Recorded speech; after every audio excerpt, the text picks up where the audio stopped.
Assalamualaikum warahmatullahi wabarakatuh. Mitra Kominfo, di mana saja Anda berada, kita berjumpa di program Desa Banjar Sepekan. Program ini merupakan rangkaian kegiatan pemerintah daerah Kabupaten Banjar, Provinsi Kalimantan Selatan dalam sepekan. Bersama saya, Rahman Suendra, segera kita ke informasi yang pertama.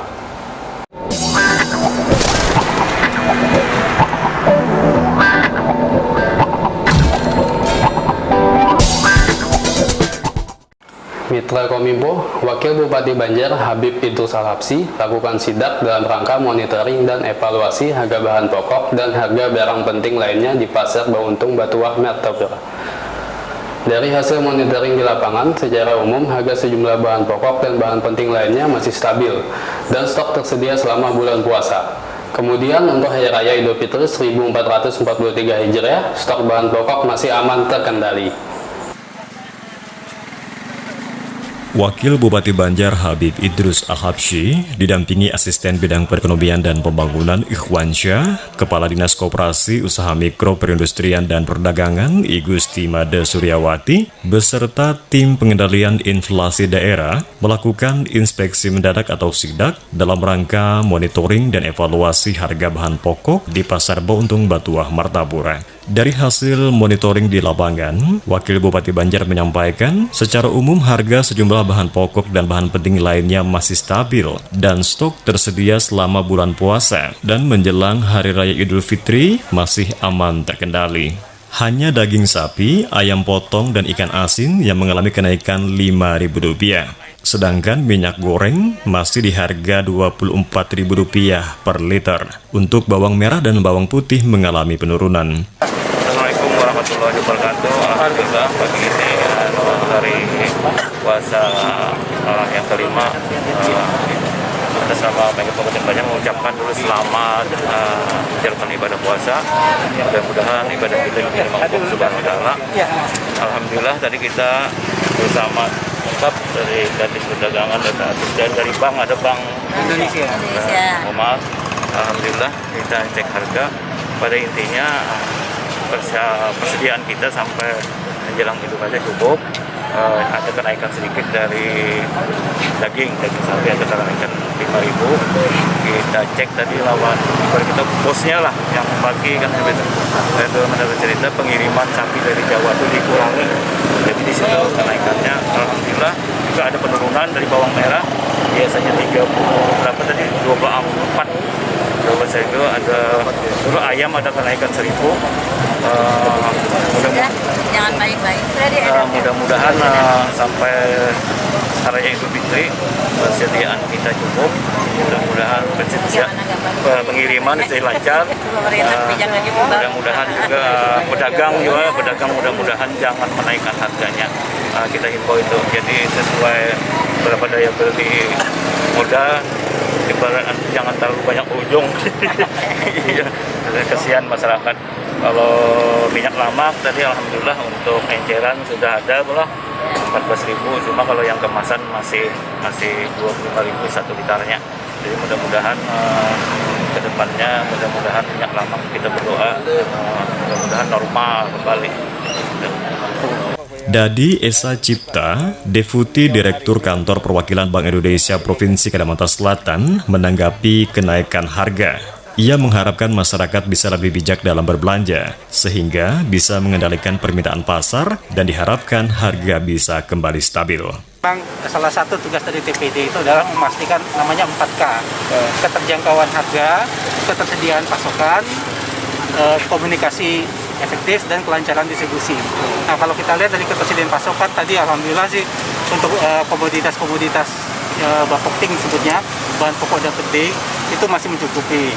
Harapan kita sih memang walaupun harganya naik, tapi dengan masyarakatnya lebih bijak dalam berbelanja, ini bisa mengendalikan permintaan sehingga mungkin kita harapkan harga nanti juga bisa kembali stabil. Kemudian terkait dengan kelancaran distribusi, kita juga sangat berterima kasih kepada pihak-pihak terkait untuk bahan-bahan pokok ini diprioritaskan untuk lebih dulu bongkar muat di pelabuhan, sehingga nanti distribusi ke pasar-pasar bisa lebih lancar. Sementara itu dalam mengatasi lonjakan dan menekan harga kebutuhan pokok, Kepala Dinas Koperasi, Usaha Mikro, Perindustrian dan Perdagangan Kabupaten Banjar, Igusti Made Suryawati, akan menggelar pasar murah di 20 kecamatan se-Kabupaten Banjar. Kita laksanakan monitoring harga bahan pokok dan bahan pokok penting di Pasar Martapura. Tadi sudah dipimpin oleh Pak Wagub dan tim. Ada juga dari Bank Indonesia. Hasil kita sudah berkeliling-keliling. Itu memang ada bahan pokok komoditi yang naik dan ada juga yang turun seperti bawang. Kami akan melaksanakan hari ini, kami akan ada rapat dengan pihak kecamatan se-Kabupaten Banjar, akan melaksanakan pasar murah di 20 kecamatan di Kabupaten Banjar. Khairin Fuad, Suara Banjar melaporkan.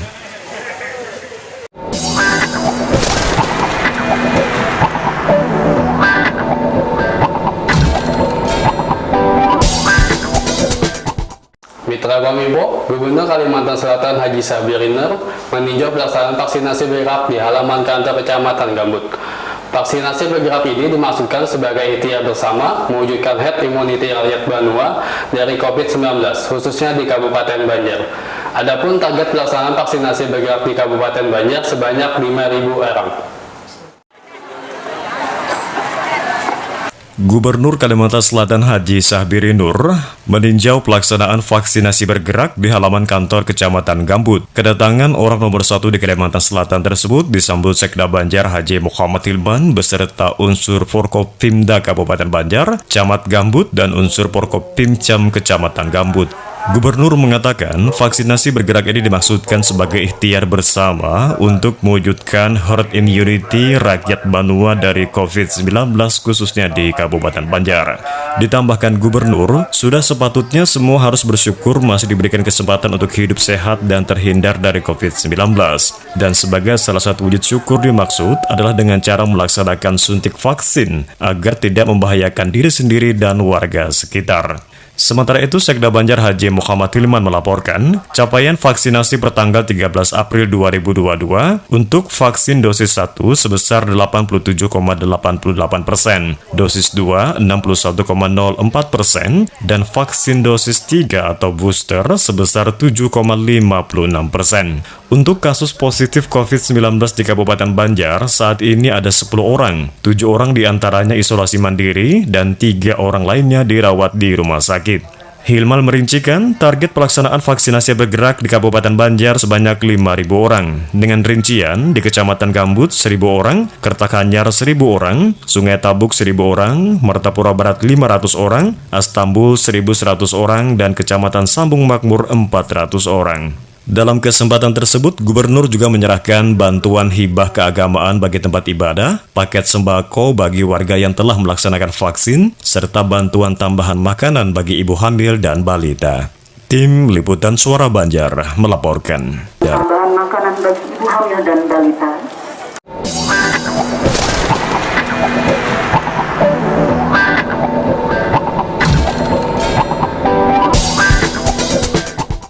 Mitra Kominfo, Sekda Banjar Haji Muhammad Hilman pimpin rakor tindak lanjut surat BNPB tentang percepatan pelaksanaan pemanfaatan DSP untuk perbaikan rumah pasca banjir di wilayah Kalimantan Selatan. Untuk kelancaran proses kegiatan, pada bagian akhir diambil kesepakatan untuk perpanjangan masa transisi darurat sebagai dasar untuk diluncurkan dana bantuan stimulan tersebut.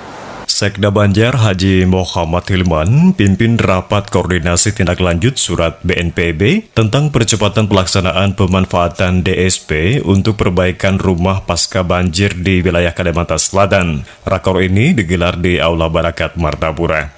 Menurut Hilman, rapat ini akan mengambil kesepakatan perpanjangan masa transisi darurat. Untuk kelancaran proses kegiatan, pada bagian akhir akan diambil kesepakatan untuk perpanjangan masa transisi darurat sebagai dasar untuk tetap diluncurkan dana bantuan stimulan tersebut dan diharapkan dapat membantu masyarakat yang terdampak banjir di awal tahun 2021 lalu. Sementara itu, Kepala Pelaksana BPBD Kabupaten Banjar Ahmad Solhan menjelaskan, progres sejauh ini sudah berjalan 45%. Sementara permasalahan yang ada, masyarakat yang menerima bantuan sudah mulai bekerja. Namun, proses pengiriman material sedikit terkendala karena beberapa toko bangunan memberikan hutang dan menunggu pembayaran material yang sudah dikirim. Turut hadir dalam rakor ini perwakilan dari Bank BRI Cabang Martapura dan peserta rapat lainnya. Tim Liputan Suara Banjar melaporkan.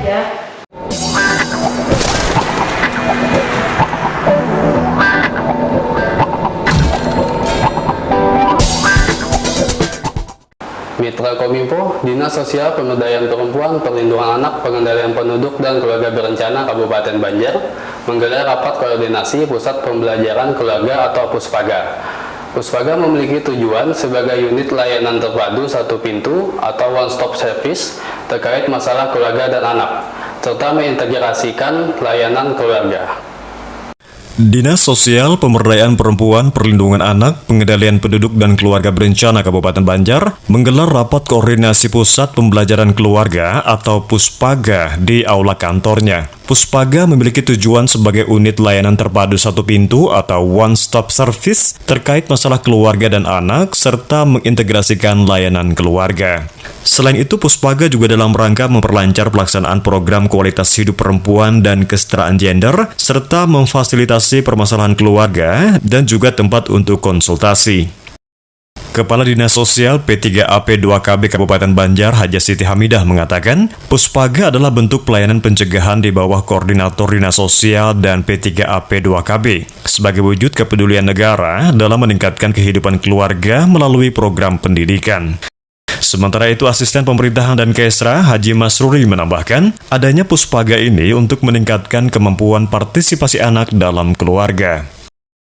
Rakor Puspaga turut dihadiri Ketua Pokja 1 Tim Penggerak PKK Kabupaten Banjar Mahdalena, Kepala Dinas Pemberdayaan Perempuan dan Perlindungan Anak Provinsi Kalimantan Selatan Adi Santoso, perwakilan SKPD dan stakeholder terkait. Wahyu, Melda, Suara Banjar melaporkan.